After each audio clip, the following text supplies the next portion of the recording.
बद्रीनाथ मंदिर का इतिहास।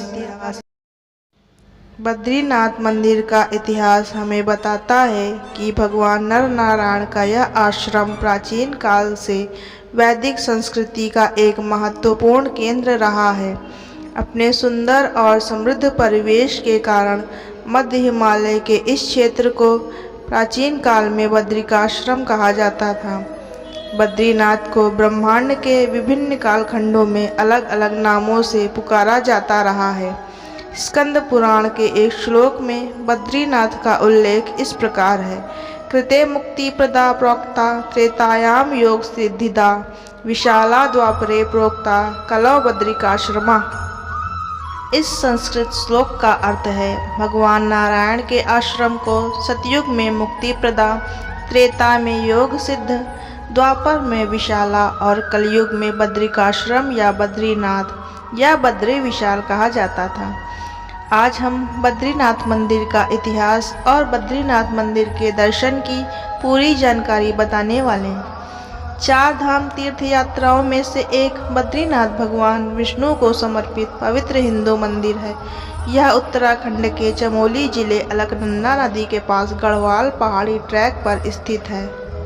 नर और नारायण पर्वत श्रृंखलाओं के बीच बद्रीनाथ मंदिर शक्तिशाली नीलकंठ पर्वत की पृष्ठभूमि में स्थित है और आश्चर्यजनक प्राकृतिक सुंदरता के लिए प्रसिद्ध है।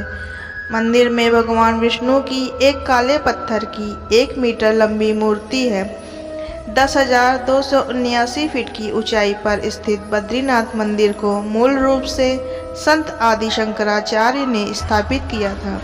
वह भगवान विष्णु की 8 स्वयंभू क्षेत्रों या स्वयं प्रकट मूर्तियों में से एक है।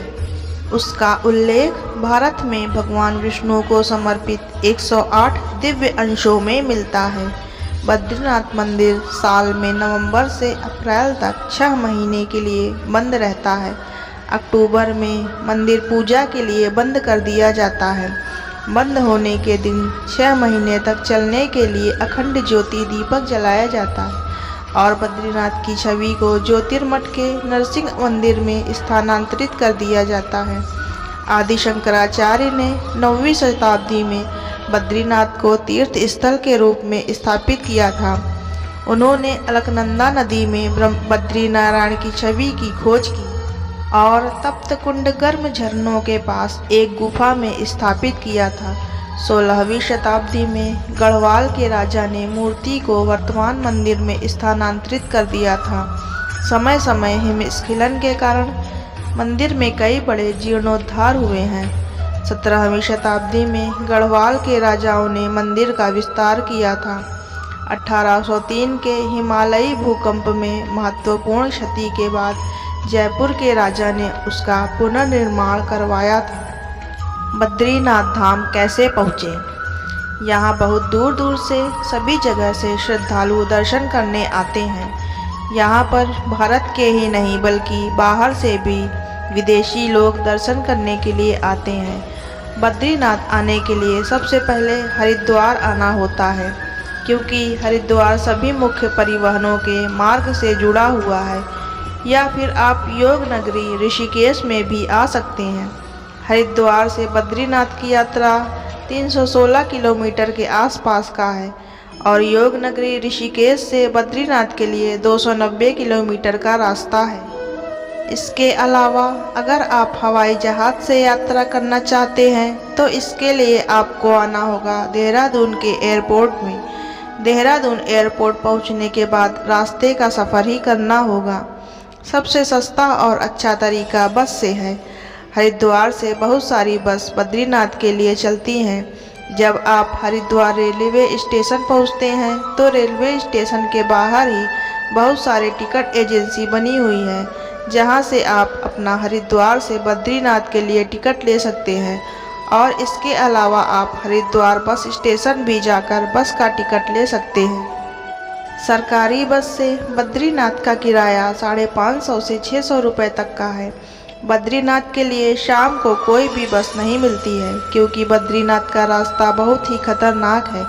इसलिए सभी वाहन को शाम को जोशीमठ में रोक दिया जाता है। किसी भी वाहन को शाम को जोशीमठ के आगे जाने नहीं दिया जाता है, इसलिए आप हरिद्वार से जोशीमठ बस के द्वारा जा सकते हैं। फिर दूसरे दिन सुबह सुबह वहाँ पर बहुत सारी टैक्सी चलती है और 100 रुपये का किराया लेती है, जिससे आप बद्रीनाथ तक जा सकते हैं। बद्रीनाथ धाम के दर्शन कैसे करें?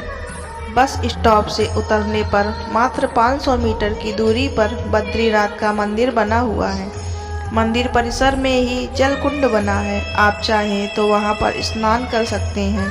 इसके बाद आप मंदिर में जाकर लाइन में लग जाएं। अगर आप मई और जून के महीने में दर्शन करने जा रहे हैं तो आपको दर्शन करने के लिए 3 या 4 घंटे लाइन में लगना पड़ता है, और अगर आप ऑफ सीजन में जा रहे हैं तो आपको दर्शन के लिए आधे घंटे से 1 घंटा ही लगता है। यहाँ बद्री विशाल विराजमान हैं। उनके दर्शन करने के बाद आपको जाना है ब्रह्म कपाल। ब्रह्म कपाल वही जगह है जहाँ पर लोग अपने पूर्वजों के पिंडदान करते हैं।